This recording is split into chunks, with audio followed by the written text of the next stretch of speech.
The Voice Vista Podcast, venture by Pooja Prasoon. The Voice Vista Podcast presents Voices of Passion, जे आहे एक candid अर्थात one take unedited podcast. आजच्या पॉडकास्टमध्ये एक प्रख्यात शिक्षण तज्ञ आणि कुशल रांगोळी कलाकार आसावरी धर्माधिकारी यांना आपण भेटणार आहोत.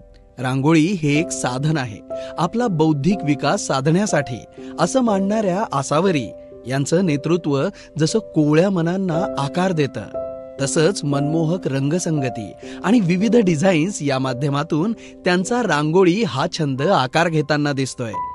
छंद देई आनंद या उक्तीनुसार छंद म्हणजे आयुष्य हा आनंदोत्सव साजरा करण्यासाठी आपल्याकडे असलेलं एक इम्पॉर्टंट टूल आहे. आपली आवड, आपली पॅशन याद्वारे आपण आपलं जगणं समृद्ध करू शकतो. याचा शोध घेण्याचा आमचा हा प्रयत्न. तर सुरू करूयात आजचा podcast voices of passion. Voice vista venture by Puja Prasoon मध्ये आता आपण सुरू करतो आहोत आजचं पहिलं पॉडकास्ट व्हॉइस ऑफ पॅशन मध्ये. आणि एक गोष्ट सांगायला मला अतिशय चांगलं वाटतंय की जसं की कुठल्याही मंगल कार्याची जी सुरुवात असते आपल्या हिंदू संस्कृतीमध्ये, भारतीय संस्कृतीमध्ये, की कुठल्याही मंगल कार्याची म्हणजे अगदी तुमची पूजा असो, कुठलाही उत्सव असो, तर त्याची जी सुरुवात असते ती रांगोळीपासून होते. आणि मला सांगायला अतिशय आनंद वाटतोय, अभिमान वाटतोय की आज आपल्याकडे व्हॉइस ऑफ पॅशन मधल्या आपल्या ज्या पहिल्या गेस्ट आहेत त्यांनी या रांगोळीला फक्त म्हणजे आपण ज्याला म्हणतो की फक्त पॅशन नाही ठेवलेलं, तर त्या पॅशनचं रूपांतर त्यांनी प्रोफेशन पर्यंत केलेलं आहे. आणि सगळ्यात महत्वाची गोष्ट की त्यांनी त्यामध्ये वर्ल्ड रेकॉर्ड सुद्धा केलेलं आहे. आता तुम्हाला उत्सुकता लागली असेल की आता आपल्या समोर कोण येणार आहे, तर मी मनापासून स्वागत करतो आसावरी धर्माधिकारी यांचं. आसावरी मॅडम या प्लीज स्थानापन्न व्हा. नमस्कार. नमस्कार. आसावरी मॅडम आलेल्या आहेत आणि आता ज्यांच्याविषयी मी खूप थोडक्यात सांगितलं की अगदी रांगोळी सारख्या गोष्टीला तुम्ही पॅशन पासून ते प्रोफेशन पर्यंत नेलं.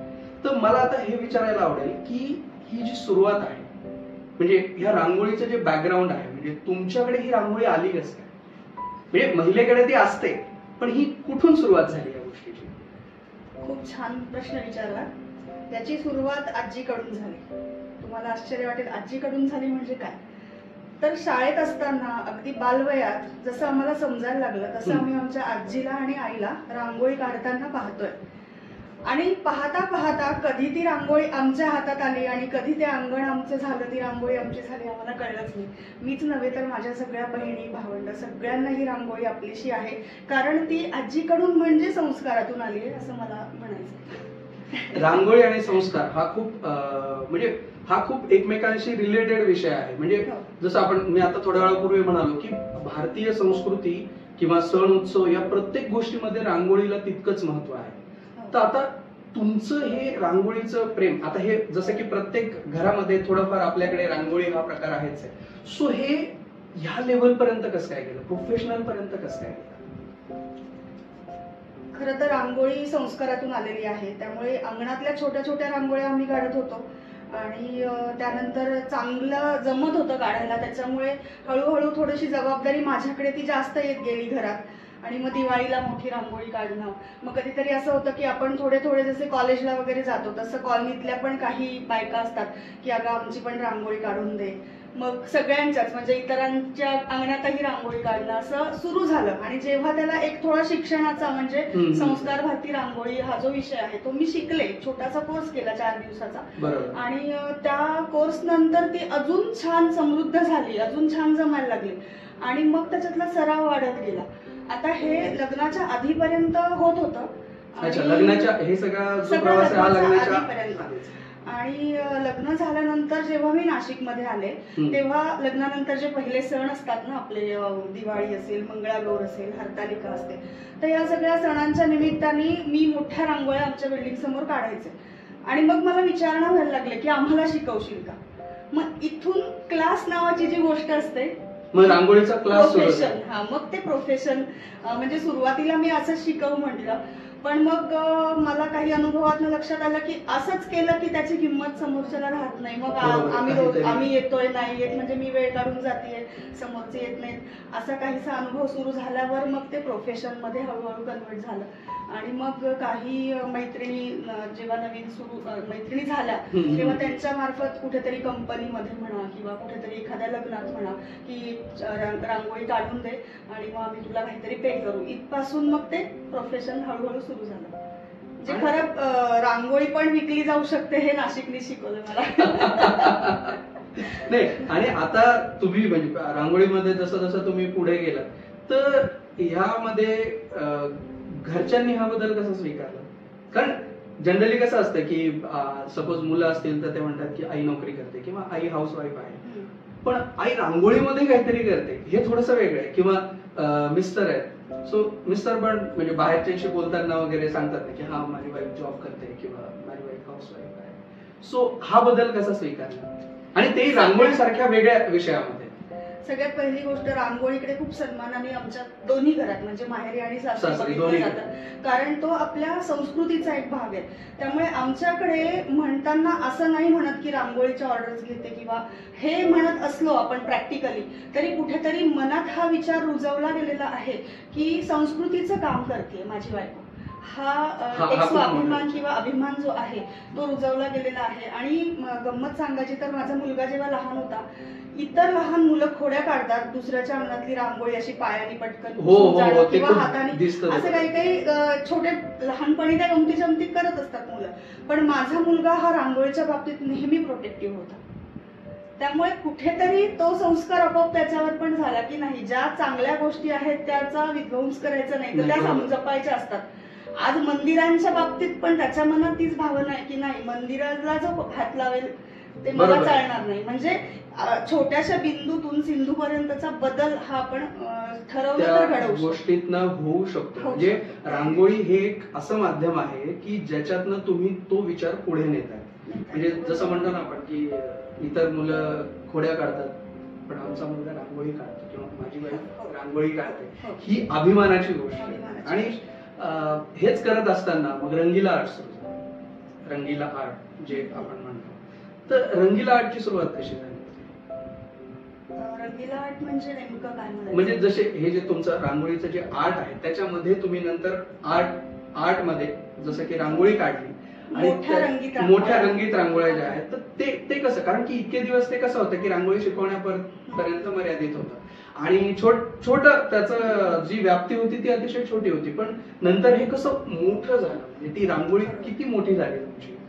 एक सुरुवातीला नाशिकमध्ये मी जेव्हा लग्न होऊन आले तेव्हाची सुरुवात अशी होती की छान मोठी रांगोळी काढता येते, ती घरापर्यंत होती कार्यक्रमांच्या स्वरूपात. मग थोडीशी शिकवायला सुरुवात झाली, मग काही छोट्या छोट्या ऑर्डर्स मध्ये सुरुवात झाली आणि मग माझ्या आयुष्यात एक खूप छान म्हणजे एक गट आला ज्याला नववर्ष स्वागत समिती असं मी म्हणेन की त्या समितीमध्ये म्हणजे माझी ओळख झाली आणि त्या समितीमध्ये मी काम करायला लागले.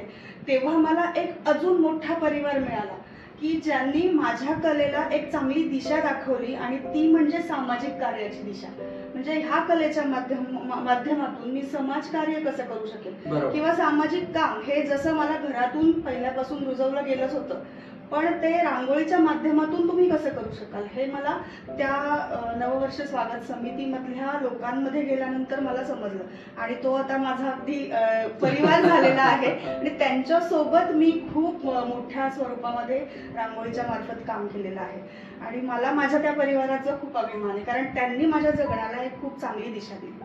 आता आपण हे पण बघतो की तुमच्या ज्या रांगोळ्या आहेत तर त्याच्यामध्ये प्रत्येक ज्यावेळेस तुम्ही मोठ्या प्रमाणावरती मोठी रांगोळी काढता तर त्याच्यामध्ये कुठला ना कुठला एक सामाजिक संदेश जो असतो, सोशल मेसेज जो असतो तो आहे. तर याची सुरुवात कुठनं झाली, म्हणजे की रांगोळीमधनं आपण ही गोष्ट करू शकतो किंवा ही गोष्ट केली तर कदाचित तो जास्त लोकांपर्यंत पोहोचेल किंवा त्याचा इम्पॅक्ट होईल, हे याची सुरुवात कशी झाली? तेच मी आता जसं सांगितलं, नववर्ष स्वागत समितीच्या अंतर्गत आम्ही महारांगोळी गंगेवरती काढत असतो. तर त्या महारांगोळीत नेहमी समाजाला काहीतरी संदेश दिला जातो. तर तिथे मला हे समजलं की ह्याच्यातून पण आपण संदेश देऊ शकतो. म्हणजे फक्त आपली प्रतीक किंवा चिन्ह वापरून रांगोळी नेहमी काढण्यापेक्षा किंवा फक्त सण समारंभाची रांगोळी काढण्यापेक्षा त्याच्यात आपण काहीतरी असा संदेश देता येईल की ज्याचा समाजाला उपयोग होईल. आणि हे मी नववर्ष स्वागत समितीमधून शिकले. आणि त्याच्या माध्यमातून मी अवयवदान हा विषय घेऊन जागतिक रेकॉर्ड मी आणि माझ्या मिस्टरांनी दोघांनी मिळून केला. हा, मला हेच ऐकायचं होतं की थोड्या वेळापूर्वी मी ते बोललो होतो, तुला रेफरन्स दिला होता की वर्ल्ड रेकॉर्ड झालेला आहे. तर ह्या वर्ल्ड रेकॉर्ड बद्दल थोडंसं आम्हाला सगळ्या श्रोत्यांना ऐकायला आवडेल की नेमकं हे म्हणजे हे सुचलं कसं की हे वर्ल्ड रेकॉर्ड होऊ शकतं आणि त्यात वेगळेपणा काय होता? अवयवदान हा विषय मैत्रिणींशी थोडीशी चर्चा केली की रांगोळीसाठी काय विषय घेता येईल. तर त्याच्यामधून मला लक्षात आलं की अवयवदान ही आता त्यावेळी म्हणजे 2017 साली ही रांगोळी आम्ही काढली होती. तर ती काळाची गरज आहे. कारण पाणी वाचवा किंवा लाईट वाचवा किंवा स्त्री भ्रूण हत्या वगैरे हे विषय खूप वेळा घेऊन झाले होते रांगोळीमध्ये. झाडे लावा, पण एक असा वेगळा विषय की जो लोकांपर्यंत पोहोचवणं गरजेचं आहे आणि लोक स्वतः प्रयत्न करणार नाहीयेत ते वाचण्यासाठी किंवा तो समजून घेण्यासाठी. तर तो आणावा लागेल त्यांच्या समोर. असं जेव्हा लक्षात आलं तेव्हा मग मी विचार केला की हा विषय आपण रांगोळीत घेऊया. पण हा विषय माझ्यासाठी फार अवघड होता कारण मी आर्ट्स मधून शिक्षण घेतलेलं आहे आणि हा पूर्णपणे सायन्सचा विषय असतो, ह्याचं ज्ञान काहीच नाही. तर मग एकतर विज्ञान आणि कला ह्यांची सांगड घालायची बरोबर आणि ते परफेक्ट झालं पाहिजे आणि त्याच्यात तुम्हाला वर्ल्ड रेकॉर्ड करायचं. हे सगळं टास्क, वेळेचं पण गणित आहे त्याच्यामध्ये. हे सगळं जुळवून आणणं, ह्याच्यावरती खूप विचार केल्यानंतर थोड्याशा डॉक्टर मैत्रिणी ज्या आहेत त्यांच्याशी चर्चा केली. पहिले माझा जो जोडीदार आहे त्यांना पहिले हे करून घेतलं की तुम्ही मला साथ दिलीत तर आपण हे करू शकतो. त्यांना पण रांगोळी काढता येते? त्यांना रांगोळी नाही काढता येत, पण ते मला रंग टाकू लागतात. आणि रांगोळीत रंग भरायचं काम त्यांनी केलंय असं म्हणता येईल. तर त्यांनी अगदी आनंदाने मला साथ देण्याचं हे केलं, कबूल केलं. आणि मग तिथून एक एक काम असं सुरू झालं आमचं की विषय कसा मांडायचा, मग त्यात काय काय आपल्याला मांडता येईल, त्याची मांडणी कशी करायची, त्याला वेळ किती लागू शकेल आणि हा सगळा अंदाज घेतल्यानंतर खर्च किती येईल, मग तो खर्च आपण कसा म्हणजे ते आर्थिक सहाय्य कसं उभं करायचं.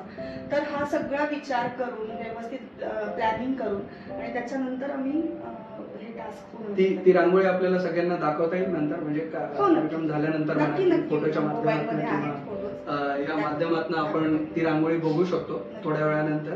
तोपर्यंत आपण पुढचा प्रश्न घेऊया की एवढं सगळं काम करत असताना म्हणजे लोक एकानंतर एक जोडल्या कशी गेली की जसं आता रांगोळी आधी तुमच्या घरापर्यंत मर्यादित होती, नंतर मग तुम्ही क्लास हा भाग केला की क्लासच्या माध्यमातून, नंतर मला वाटतं तुम्ही जे म्हणालात की नववर्ष स्वागत समिती आली. तर याच्यामध्ये ही जी भर पडत गेली लोकांची, आता जसं ऑफ द कॅमेरा आपण बोलताना तो एक भाग बोललो की फक्त काही बायका नाही तर खूप साऱ्या बायका जोडल्या गेल्या, हे कसं? नववर्ष स्वागत समितीमध्ये जेव्हा मोठी रांगोळी काढायची किंवा काय हा विषय चालू होता तेव्हा बायकांना जोडणं हा पण एक विषय होता की महिलांची जोडणी झाली पाहिजे याच्यामध्ये. आणि महिलांचं म्हणजे रांगोळी हा उद्देश नसून महिलांचं एकत्रीकरण, त्या निमित्ताने महिला एकत्र येतील आणि काहीतरी विधायक कार्य घडेल किंवा निदान आपल्या संस्कृतीबद्दल, धर्माबद्दल, आपल्या कल्चरबद्दल त्या चर्चा करतील, मैत्री होईल आणि त्यांना एकमेकींचं पाठबळ मिळेल. म्हणजे हा सगळा त्याच्या मागचा उद्देश फार वेगळा होता. आणि हे करत असताना म्हणजे आता समजा एक मैत्रीण जोडली गेली तर तिच्या अजून 4 मैत्रिणींना तिने घेऊन यायचं. त्याच्यानंतर आम्ही घरोघरी जाऊन पण आमचा जो ग्रुप आहे तर आम्ही घरोघरी जाऊन एरियामध्ये जाऊन की आम्ही सांगायचो की तुम्ही दुपारच्या वेळात काय करता, तर या थोड्या वेळ थोडीशी आपण रांगोळीचा सराव करू, तुम्ही त्यानिमित्ताने रांगोळी शिकाल आणि आपल्याला सगळ्यांना एकत्र काम पण करता येईल. आणि प्रोफेशनमुळे पण झालं की जसं कुणाच्या तरी माध्यमातून कुणाला तरी सांगितलं जातं आणि मग ऑर्डर येते, जेव्हा विचारणा होते की आमच्या घरी लग्न आहे तर मला रांगोळी काढायला कोणीतरी पाहिजे, कोणी ना कोणी त्यांना आपलं नाव सजेस्ट करणार. मग एक मैत्रीण होती त्याच्यासोबत ही झाली, त्याच्यासोबत असं म्हणजे खूप मोठा परिवार गेला, ते परिवार होत गेला. आणि आपल्यावर पण डिपेंड असतं ना, आपल्याला जर माणसं जोडायची हौस असेल, इच्छा असेल तर परमेश्वर बरोबर त्याला साथ देतो. आणि ते असं म्हणतात की जनरली की एका म्हणजे जिथे एक स्त्रीनी राहणं, 2 स्त्रियांनी राहणं आणि त्याच्यानंतर इतक्या शेकडो स्त्रियांनी एका ठिकाणी काम करणं, त्यांना एका ठिकाणी बांधणं, हे वाटतं तेवढं सोपं काम आहे. कारण की प्रत्येकीचा विचार वेगळा, प्रत्येकीचा स्वभाव वेगळा, तर त्याच्यामधनं हे सगळं एकत्रीकरण करून तुम्ही जे काम केलं ते खरंच खूप मस्त आहे. नाही, हे जे नववर्षाचं आहे ते माझ्या एकटीचं नक्कीच नाहीये. तर ह्याच्यामध्ये एक छोटीशी गोष्ट आहे की उद्देश एक असला ना तर मग तुमचे सगळ्यांचे विचार कुठलेही असं वेगळे असतात, तुम्ही उद्देशाकडे बघून काम केलं तर तुम्ही सगळे एका मार्गाला काम करता. म्हणजे त्यासाठी कितीही तफावत असली कितीही गोष्टींची तरी फरक पडत नाही तिथे. आता ही जी रांगोळी काढली तुम्ही, म्हणजे जशी आता ती मोठी रांगोळी झाली, घरच्यांचं मी समजू शकतो की ज्यावेळेस घरासमोर रांगोळी काढतो तर आपल्या आसपासचे वगैरे त्यांच्या प्रतिक्रिया येतात, पण ज्यावेळेस एवढं मोठं काम होतं तर त्यावेळेस लोक जे बघायला येतात त्यांच्या प्रतिक्रिया कशा असतात? किंवा प्रतिम असतात. अवयवदान हा विषय घेऊन आम्ही जेव्हा रांगोळी काढली तर सुरुवातीला असं वाटलं होतं आपण हे करतोय पण बघायला पण लोक आली पाहिजे, त्यासाठी पत्रकार परिषद घेतली होती. त्यामुळे बिफोर अँड आफ्टर अशा दोन्ही बातम्या जातील अशी व्यवस्था त्याच्यामध्ये केलेलीच होती. पण तरीही माउथ पब्लिसिटी इतकी झाली होती त्यावेळेला, तर आजूबाजूच्या सगळ्या शाळा रांगा करून शाळेतून चालत मुलं बघायला आली. आणि जसं नवरचना शाळा प्रसाद मंगल कार्यालयाच्या जवळ आहे, प्रसाद मंगल कार्यालयात रांगोळी काढली होती, त्यामुळे नवरचना शाळा आली होती. त्यानंतर तिथे जवळ कॉलेजेस आहेत, ते कॉलेजची सगळे विद्यार्थी येऊन गेले. नाशिक रोड पासून तर सिन्नर पासून तर लोक तिथे आली होती. तिथून हो. गद्रे काका म्हणून एक आमच्या परिचित आहेत, तर त्यावेळी त्यांना अर्धांगवायू झाल्यामुळे ते एका चेअर मध्ये असतात, तर ती चेअर घेऊन गद्रे काकांना घेऊन प्रसाद मंगल कार्यालयापर्यंत आल्या. तिथे 3 पायऱ्या आहेत, त्या पायऱ्या ते बसून असे हात पाय हे करून वरती चढले आणि ती रांगोळी पाहून आम्ही त्यांना नमस्कार केला दोघांनी, तर त्यांचे डोळे भरून आले आणि त्यांनी आशीर्वाद दिला. म्हणजे ही काही घटना अशा आहेत ना की ह्या प्रतिक्रिया मी शब्दात तुम्हाला सांगू शकतच नाही. आणि खूप आशीर्वाद मिळाले. जेव्हा ती रांगोळी काढली होती अवयवदानाची तेव्हा फक्त रांगोळी काढून आम्ही थांबलो नाही, तर जनकल्याण आपली जी रक्तपेढी आहे तर त्यांचे लोक 4 दिवस तो हे होतं त्या दिवशी काय म्हणतात त्याला, 4 दिवस ती बघायला ठेवली होती रांगोळी. तर ते 4ही दिवस जनकल्याणचे लोक बाहेर होते, तर रोज 8-10 असे 4ही दिवस लोकांनी ब्लड डोनेशन केलं. तर 40च्या आसपास लोकांनी तिथे 4 दिवसात ब्लड डोनेशन तिथे झालं. त्यानंतर सक्षम नावाची जी संस्था आहे, जे बँकेतून रिटायर्ड होणारे लोक असतात, अधिकारी असतील, कर्मचारी असतील, त्या लोकांची, आजोबा लोकांची ती एक संस्था आहे. तर त्यांची माझी गाठ झाली आणि मी त्यांना रिक्वेस्ट केली की मग तुम्ही पण या तिथे. तर 4ही दिवस त्यांनी मस्त 4-5 टेबल मांडून, खुर्च्या मांडून, इतके म्हणजे 4-5 हजार फॉर्म नेत्रदानाचे, नेत्रदान ह्या विषयावर ती संस्था काम करते, तर 4-5 हजार फॉर्म्स तिथे भरले गेले. आणि ऋषिकेश हॉस्पिटल असेल किंवा अजून काही हॉस्पिटल्स आहेत की ज्यांनी अवयवदानाचे फॉर्म पण लोकांकडून तिथे भरून घेतले. फॉर्म जरी भरला, प्रत्यक्षात तितकं झालं नाही, तर त्यातल्या 2 लोकांनी जरी नेत्रदान केलं तरी माझी ती रांगोळी सफल झाली. ती तिथेच झाली. 40 लोकांनी जेव्हा रक्तदान केलं ना ती तिथेच सफल झाली. म्हणजे मला ती प्रतिक्रिया यालाच म्हणता येईल. बरोबर आहे. ही खूप चांगल्या, म्हणजे काय म्हणतो त्याला आपण, सकारात्मक तर प्रतिक्रिया आहेच त्या, पण अशा लेवलला आहेत की जिथे आपण मानवी आयुष्य ज्याला म्हणतो की ते खूप वरच्या लेवलला नेण्यासाठी, कारण नेत्रदान असं म्हटलं किंवा अवयवदान असं म्हटलं ना की लोक फारसे म्हणजे त्या विषयावर बोलायला उत्सुक नसतात. त्याच्यामुळे करणं किंवा फॉर्म भरणं ही खूप पुढची स्टेप आहे, पण तिथपर्यंत तुम्ही त्यांना घेऊन आलात ही खूप मोठी गोष्ट आहे. कारण रांगोळीच्या माध्यमातून हे सगळं करणं हे वाटतं तेवढं सोपं नाही की तिथपर्यंत लोकांना कन्व्हिन्स करणं, आणि ते शब्द कुणाला काही म्हणजे सांगत बसायचं नाहीये किंवा काही फिल्म दाखवत नाहीयेत आपण, फक्त रांगोळीच्या माध्यमातून इथपर्यंत आणलं. बरं, आता मला सांगा की एकीकडे रांगोळी सुरू आहे, याचं प्रोफेशन पण आहे, हॉबी तर आहेच, म्हणजे पॅशन आणि प्रोफेशन दोन्ही एकच आहे, एकीकडे घर सुद्धा आहे. सो हे फॅमिली आणि एकीकडे प्रोफेशन रांगोळीसारखं, तर हा जो डोलर आहे तो एकंदरीत सांभाळायचा कसा, म्हणजे हे कसं काय जमतं? टायमिंग जोडीदार जर चांगला असेल, साथ देणारा असेल तर हे काही अवघड नाहीये. एकमेकांची साथ असेल तर अगदी सहजगत्या तुम्ही अजून 4 कामही मी घेऊ शकते, इतकी मला खात्री आहे की त्यांची मला इतकी भक्कम साथ आहे. म्हणजे मी असं सांगेन की एक असं म्हणतात की प्रत्येक पुरुषाच्या मागे एक स्त्री खंबीरपणे उभी असते म्हणून तो पुरुष यशस्वी असतो. मी असं सांगेन की माझ्या मागे त्रिदेव आहेत, म्हणजे दत्तगुरू आहेत, 3 पुरुष आहेत. की पहिलं तर माझा जोडीदार, जो आयुष्याचा जोडीदार आहे तो माझे मिस्टर सतीश धर्माधिकारी. दुसरं म्हणजे माझा मुलगा, जो मला नेहमी मॉरल सपोर्ट देतो. जसं मी म्हटलं की लहानपणापासून रांगोळी माझ्या आईने काढली, ही पुसायची नाही, इथपासून जे प्रोटेक्टिव्ह तो आहे. तर प्रत्येक वेळी जिथे जिथे खचतोय आपण, असं वाटतं की नाही आता आपल्याला हे शक्य नाही, कमॉन चल चल होणार होणार, असं करून जो एक तरुणाईचा सपोर्ट आपल्याला हवा असतो मनाचा, तो माझ्या मुलांनी मला दिलाय. आणि तिसरी व्यक्ती म्हणजे माझा भाऊ. पडेल ते आणि मिळेल ते काम त्यांनी तेव्हा केलेलं आहे. अवयवदान रांगोळीच्या वेळी रांगोळीची पोती उचल पटक करण्यापासून तर खरेदीला जाण्यापासून तर सगळं सगळं, म्हणजे शब्दात मी सांगू शकत नाही की ह्या तिघांनी खरं तर हे घडवून आणलं.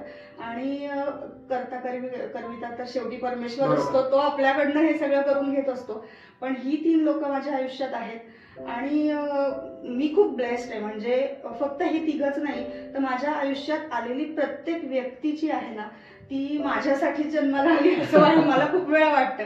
की मला म्हणजे लोक म्हणतात की आम्हाला लोकांनी असं वागवलं, आम्हाला फसवलं, म्हणजे एक खूप निगेटिव्हिटी अशी मी बघितली समाजामध्ये किंवा असेल त्यांच्या आयुष्यात घडली असेल.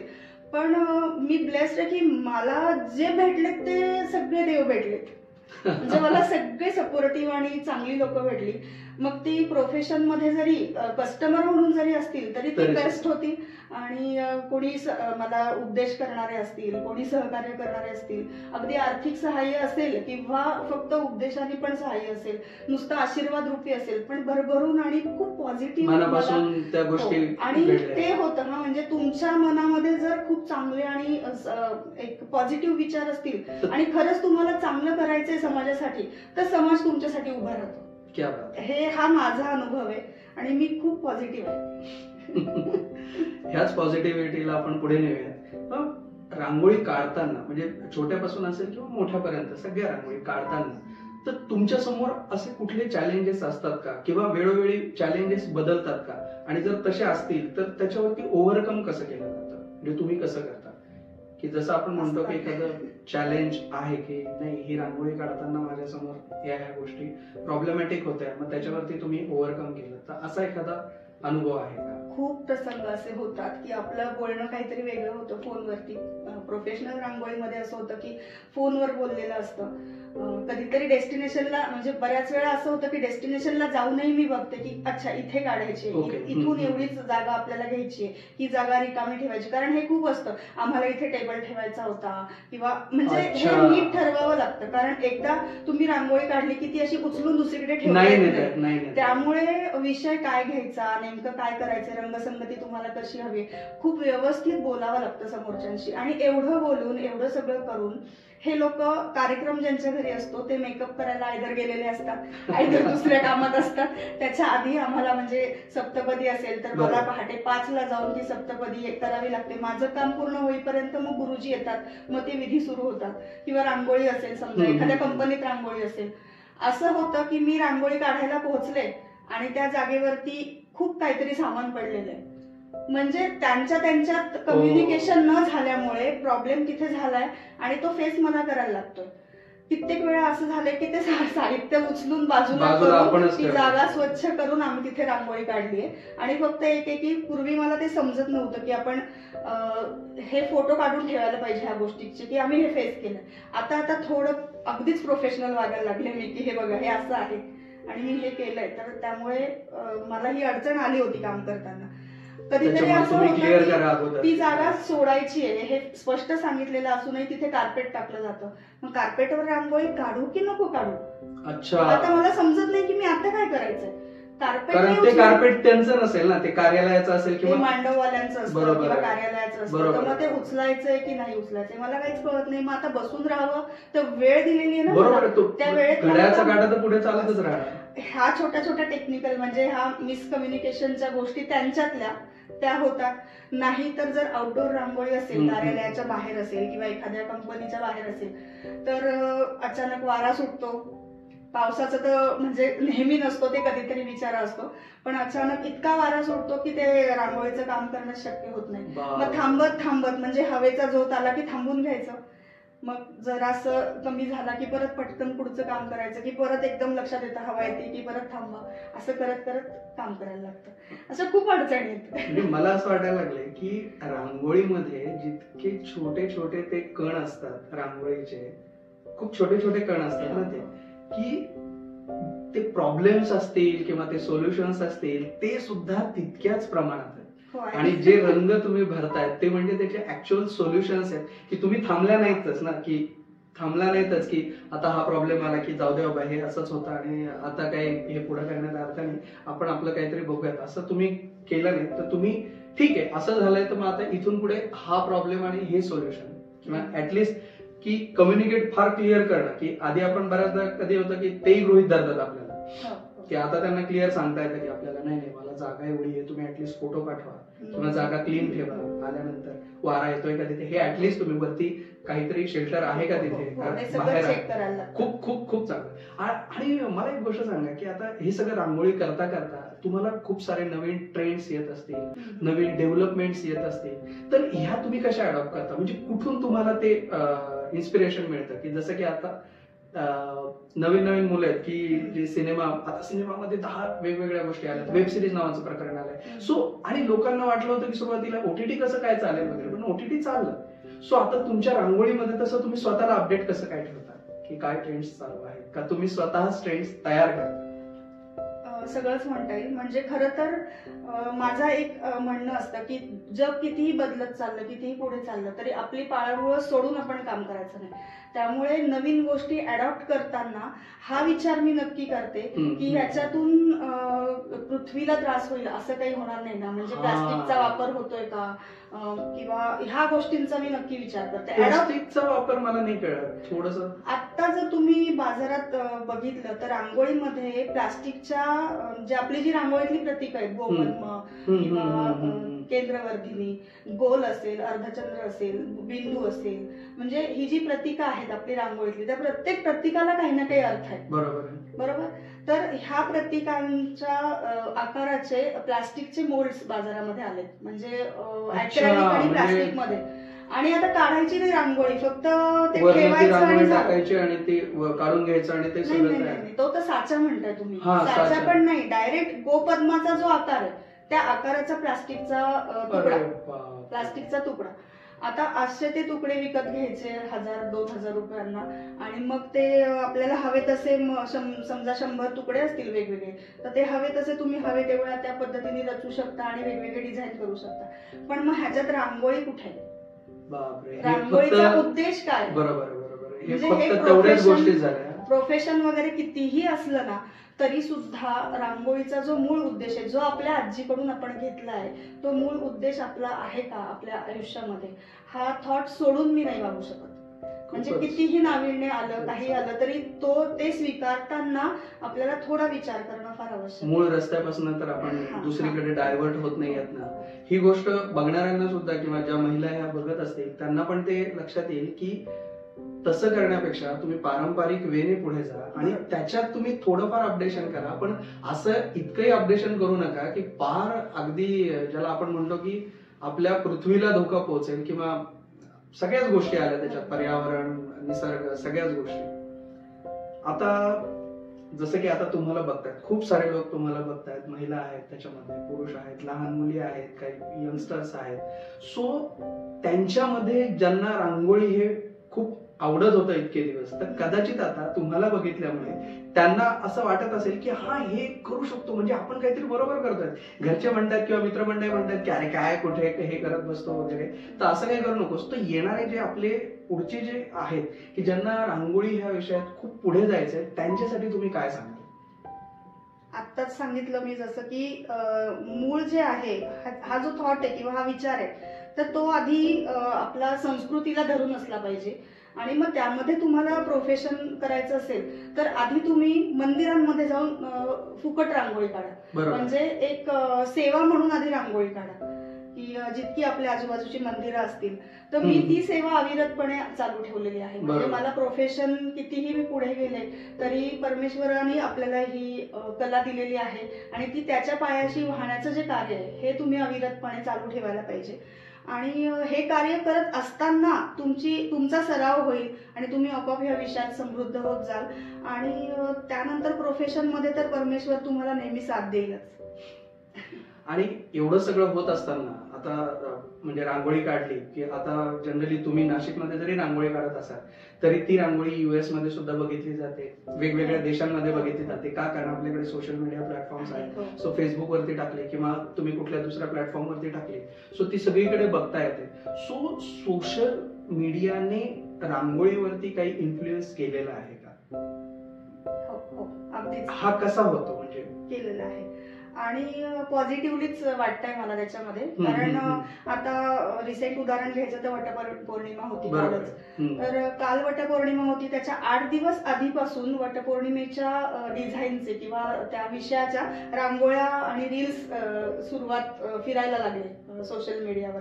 त्यामुळे ज्या अशा झोपेत बायका असतात की वटपौर्णिमा वगैरे काही मला करायचं नाही काही नाही, ते कुठेतरी न करणाऱ्या बायका पण अरे इतकं चालू आहे तर आपण पण केलं पाहिजे. पण निदान ऍटलिस्ट त्याच्यामध्ये खूप चांगल्या स्त्रिया आहेत की ज्या नटून थटून वडाच्या पूजेला जातात.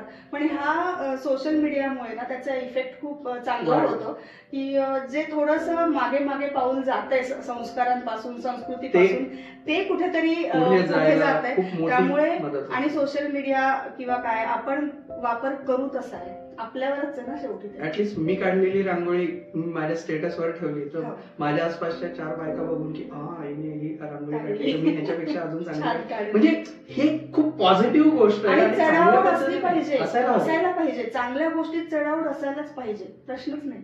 तर मला तर वाटतं की सोशल मीडियाचे खूप धन्यवाद आपण द्यायला पाहिजेत की एक चांगली गोष्ट 100 लोकांपर्यंत जर पोहोचत असेल आणि त्याचं अनुकरण होत असेल आणि आपली संस्कृती जर पुढे जात असेल तर केव्हाही ती चांगली गोष्ट आहे. आणि रांगोळीच्या माध्यमातून जर ती जात असेल तर खूप चांगली गोष्ट.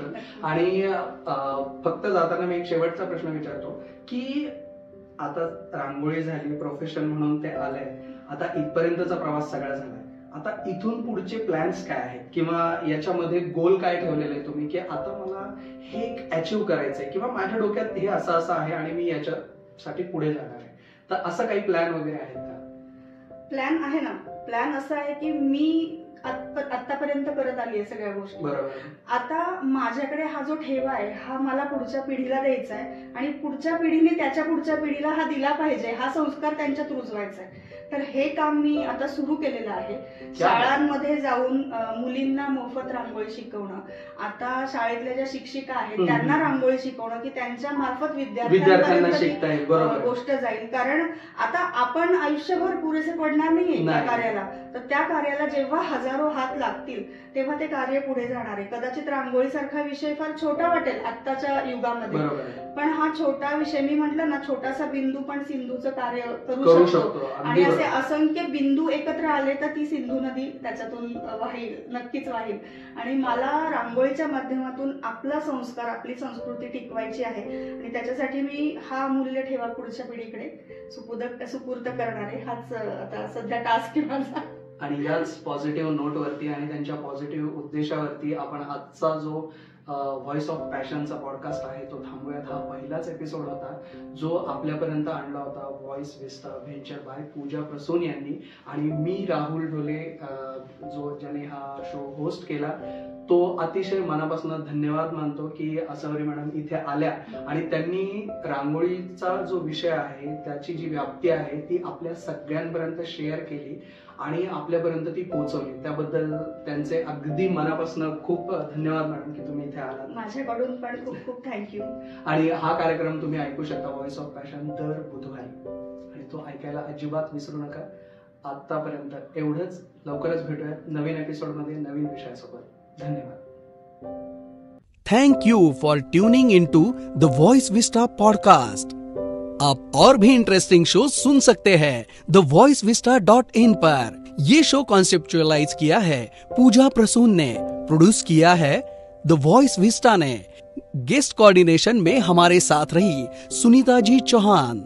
डिजाइन किया है टीम क्रिएटर्स डेन ने। साथ ही एडिटिंग और प्रोडक्शन के लिए धन्यवाद टीम लर्निंग बी को।